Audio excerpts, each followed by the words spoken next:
হবে তো, কারণ জল নিষ্কাশনের জায়গা তো সবই তো প্রমোটার ঘিরে নিয়েছে, সবই তো সেখানে বড় বড় কনস্ট্রাকশন হয়ে গেছে, পয়সাকে প্ল্যান পাস হয়ে যাচ্ছে। এটা তো জল দেখলেন, ভগবাননগরে কখনো অগ্নিসংযোগ কোথাও, মানে অগ্নিসংযোগ মানে অগ্নিকাণ্ড, সরি অগ্নিকাণ্ড যদি কোথাও হয়, মানুষকে বাঁচাবে কি করে আমার জানা নাই। সারা শহরতলি তাকিয়ে দেখুন, কোথাও দমকল যাওয়ার, ফায়ার ব্রিগেড যাওয়ার রাস্তা পর্যন্ত রাখা হয়, অথচ মাল্টি স্টোরের বিল্ডিংয়ের ছড়াছড়ি, ব্যাঙের ছাতার মতন বহুতল বাড়ি নির্মাণ হচ্ছে, কিন্তু সেগুলোর জন্য যে বেসিক প্রয়োজন সেগুলো মেটানো হচ্ছে না। প্রমোটারদের দখল, প্রমোটারদের রাজ চলছে সারা বাংলা জুড়ে, সারা বহরমপুর জুড়ে। তাই কেউ কোথাও বাংলায় যারা শহরে বাস করেন তারা কেউ নিরাপদ নন।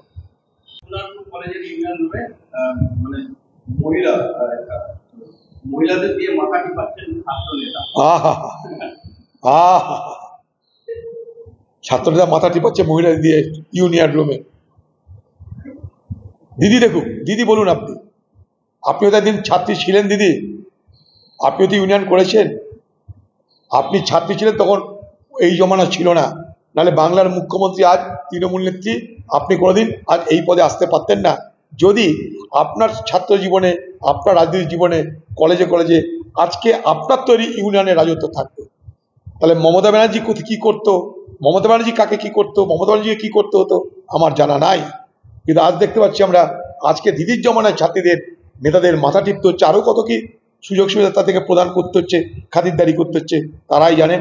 সে হতভাগ্য বাংলার মা বোনেরা, হতভাগ্য বাংলার ছাত্রীরা, আপনারা নিজেদের এই করুণ অবস্থা দেখে প্রতিবাদে গর্জে উঠুন, আমরা আপনাদের সাথে আছি, এটুকু বলতে পারি।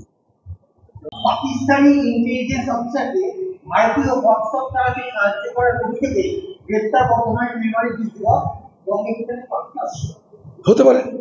পাক চর শুধু বঙ্গে নাই, সারা দেশের বিভিন্ন জায়গায় পাকিস্তানি চর পাওয়া যাচ্ছে। আমাদের সাংবাদিক জগতে পাওয়া গেছে, আমাদের নিরাপত্তার রক্ষীদের তাদের মধ্যেও পাওয়া গেছে। পাক চর তাদের মতো করে চেষ্টা করছে শাখা পোশাখা বিস্তার করার জন্য। সেখানে কেউ প্রলোভনে পা দিতে পারে, প্রলোভনে সে আকৃষ্ট হতে পারে, কিন্তু হচ্ছে, চলছে, এটার মধ্যে নতুনত্ব কিছু নেই। বাংলা না, সারা দেশ জুড়েই জাল পাকিস্তান এবং আজকে বাংলাদেশকে সহোদর পেয়েছে, তারা বিস্তার করার চেষ্টা করছে।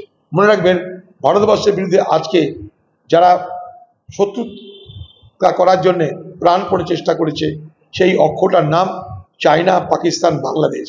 চীন, পাকিস্তান, বাংলাদেশ মিলে যে অক্ষ তৈরি হয়েছে, সেই অক্ষ ভারতবর্ষের জন্য আগামী দিনের বড় বিপদের কারণ।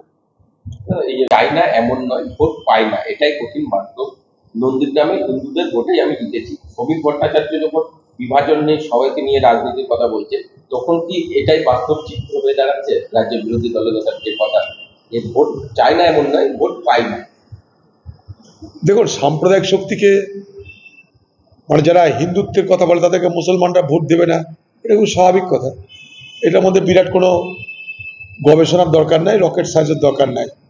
আমরা যদি বলি যে ভাই মুসলমানকে আমরা দ্বিতীয় শ্রেণীর নাগরিক করব, তাদেরকে অধিকার দেব না, তাদের ধর্মীয় অধিকার কেড়ে নেব, তাদের খাদ্যের অধিকার কেড়ে নেব, তাদের চলার অধিকার কেড়ে নেব, তাদের পরনের অধিকার কেড়ে নেব, তাহলে কোন মুসলমান বিজেপিকে ভোট দিতে যাবে? আর এটা তো বিজেপির ঘোষিত নীতি। ইউপিতেও তাই করেছে অমিত শাহ, যে আমরা মুসলমানদের ভোটই নেব না। তাই আজকে বিজেপি পার্টিতে যারা জয়ী বিজেপি পার্টির আজকে প্রতিনিধি, একটা মুসলমান দেখাতে পারেন কি? বিজেপি পার্টির যে মন্ত্রিসভা আজকের, একটা মুসলমান দেখাতে পারেন কি? তাই মুসলমানরা ভোট দেবে না, খুব স্বাভাবিক। এটা চাইলেও দেবে না, না চাইলেও দেবে না। তাদের বিশ্বাস অর্জন করার মতন কোনো যোগ্যতা এই দলের নেই, তাই সে পাচ্ছে না।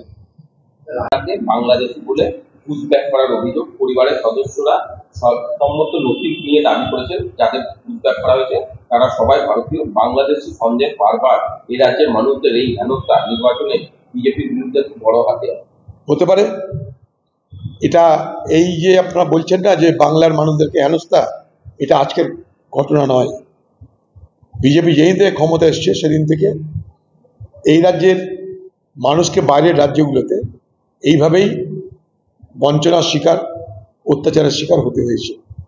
কারণ একটাই, বাংলাদেশের মানুষের সঙ্গে আমাদের এই বাংলার মানুষের চেহারা এক, খাদ্য এক, বস্ত্র এক, সংস্কৃতি এক, ভাষা এক। ফলে বাংলাদেশের মানুষ আর পশ্চিমবঙ্গের মানুষ এই দুয়ের মধ্যে ফারাক করা কঠিন হয়ে পড়ে, এবং সেই সুবাদে তাদেরকে বিদেশি কোথাও অনুপ্রবেশকারী বলে নানা সময় নানাভাবে তাদের নানা সমস্যার সম্মুখীন হতে হয়। এর আগে আমি এই বিষয়টা নিজে উত্তরপ্রদেশে গিয়ে সেখানকার সরকারের সঙ্গে আলোচনা করেছিলাম যখন আমি এমপি ছিলাম। সেদিন আমি আলোচনা করেছিলাম আদিত্যনাথ যোগীর সঙ্গে যে আপনারা কেন বাংলার মানুষকে এইভাবে অত্যাচার করছেন, এটা ভুল হচ্ছে আপনাদের। আমি গেছিলাম মানুষের জন্য কথা বলতে, আর টিএমসি পার্টি সেইটাকে বলে দিল যে বিজেপির সঙ্গে যোগদান করতে যাচ্ছে। এইভাবেই বাংলার মানুষের জন্য কিছু করতে গেলেও বিপদ, আর বাংলা মানুষ যারা করবে না তারাও ভাষণ দিয়ে খালাস। এই পশ্চিমবঙ্গের পরিযায়ী শ্রমিকরা বাইরে কত আছে তার তালিকা রাজ্য সরকার হাতে নেই। পশ্চিমবঙ্গের পরিযায়ী শ্রমিক যারা বাইরে রাজ্যে রুটি রোজগার করতে যায় তাদের সুরক্ষার জন্য পশ্চিমবঙ্গ সরকারের পক্ষ থেকে কোনো রকম সক্রিয় ভূমিকা গ্রহণ করা হয় না। পশ্চিমবঙ্গ সরকারের অনেক মন্ত্রক আছে, আমি বলবো পশ্চিমবঙ্গ সরকারের কাছে যে পশ্চিমবঙ্গ সরকারের পরিযায়ী শ্রমিকদের মন্ত্রক তৈরি করা দরকার। মন্ত্রক, মিনিস্ট্রি মেন্ট ফর পরিযায়ী শ্রমিক, মাইগ্রেটরি লেবার, পরিযায়ী শ্রমিকদের জন্য আলাদা মন্ত্রক দরকার।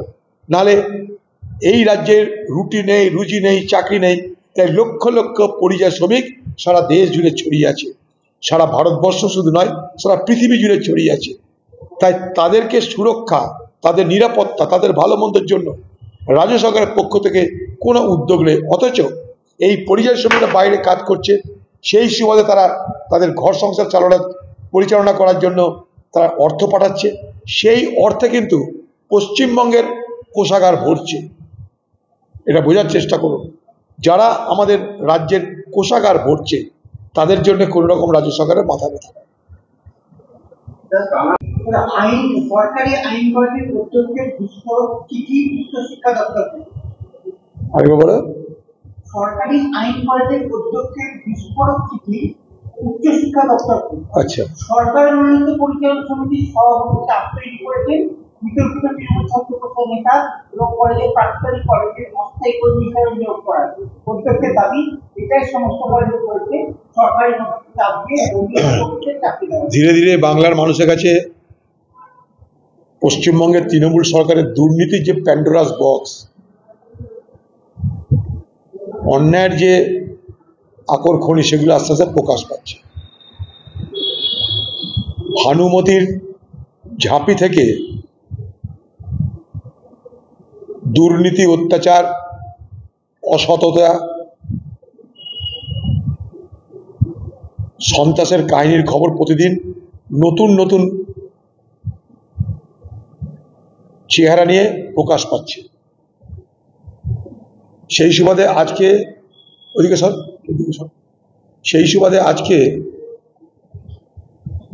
আমরা জানতে পারলাম যে কলেজ কর্তৃপক্ষ উচ্চশিক্ষা পর্ষদকে, কলেজ কর্তৃপক্ষের যিনি মাথা তিনি উচ্চশিক্ষা পর্ষদকে হিম্মতের সঙ্গে, প্রত্যয়ের সঙ্গে, দৃঢ়তার সঙ্গে প্রতিবাদপত্র পাঠিয়েছেন। বাংলায় এইভাবেই প্রতিবাদের ঝড় তৈরি হচ্ছে।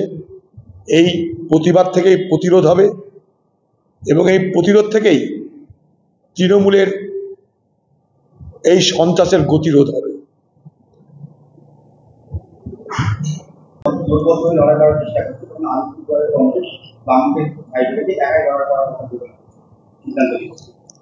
কে কি বলছে জানি না, আমি এর আগেও বাম কংগ্রেস একসঙ্গে লড়াই করার কথা বলেছি, আজও বলছি। কোথায় কে কি বলছে আমার জানা নেই, তাদের বলার পিছনে কারণ আমার জানা নেই। আমরা কদিন আগেই কালীগঞ্জে ভোট করেছি বাম কংগ্রেস মিলে মিশে। আমরা মুর্শিদাবাদেও নির্বাচন করেছি কংগ্রেস বাম মিলে। কংগ্রেস বাম একটা বিকল্প শক্তি হবার সম্ভাবনা তৈরি করতে পারে, না হলে বাংলা বাঁচবে না, এটুকু বলতে পারি। এর একবার এত করুণ ছবি, খেলার সময় পায়ের চোট পাওয়া খেলোয়াড় লাঠি দিয়ে, ছাতা লাঠি দিয়ে পা বেঁধে নিয়ে যাচ্ছে। এই যে করুণ অবস্থা, দায়িত্ব দেয় সব ক্লাবগুলো দখল কিন্তু শাসক দলের অন্তর। এখানে তো ক্লাব দখল হয় ভোটের জন্য না, ক্লাব তো কোনো খেলার মানের উন্নতির জন্য দখল হয় না। আপনি যে কোনো মাঠে চলে যান, যে কোনো স্টেডিয়ামে চলে যান, সেখানে একই জিনিস চলছে। যেমন কসবা কলেজে চলছে, স্টেডিয়ামগুলোতে একই জিনিস চলছে, একই কালচার। কসবা কলেজের যা কালচার, স্টেডিয়ামের কালচার এক। সন্ধ্যের পর যান, বোতলের ঝনঝন শুনতে পাবেন, বাকি অনেক কিছু শুনতে পাবেন, দেখতে পাবেন। ববি বাঙালির গর্ব, গণতন্ত্রের উজ্জ্বল প্রতীক বলে শ্রদ্ধা জানিয়ে সকালেই ববি করতে পারে, যদি জ্ঞান হয় ভালো। মেয়র বলে কথা,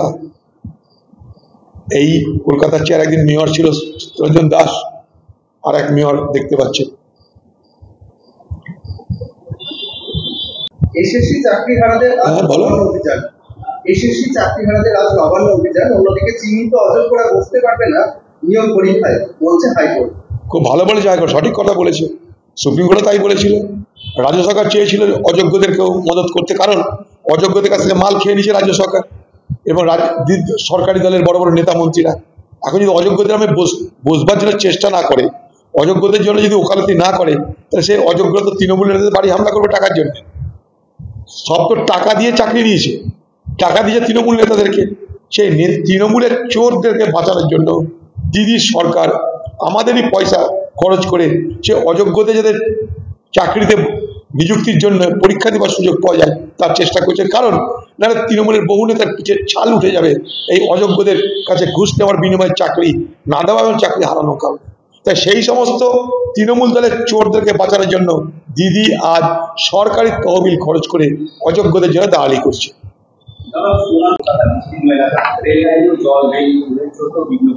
সব তো প্রমোটাররা দখল করে নিয়েছে, জল ছাড়া কি পাবে না। প্রমোটাররা যত দখল করেছে বাংলায়, আর তো কোথাও ড্রেন নালা খালা বাকি নেই, সবই তো প্রমোটারদের দখলে। তৃণমূল ক্ষমতা আসার পর প্রমোটার রাজ বাংলা জুড়ে, তাতে কলকাতা বাদ নেই, বহরমপুর বাদ নেই, কোথাও বাদ পাবে না। কারণ জল নিষ্কাশনের কোনো ব্যবস্থাই রাখেনি কোথাও। যা দেখেছে জল বিল খাল সব ভরাট করে দিয়েছে। এখনো মা গঙ্গা বেঁচে আছে, এটা আমাদের বাবার ভাগ্যে। মা গঙ্গাটা এখনো ভর্তি হয়নি।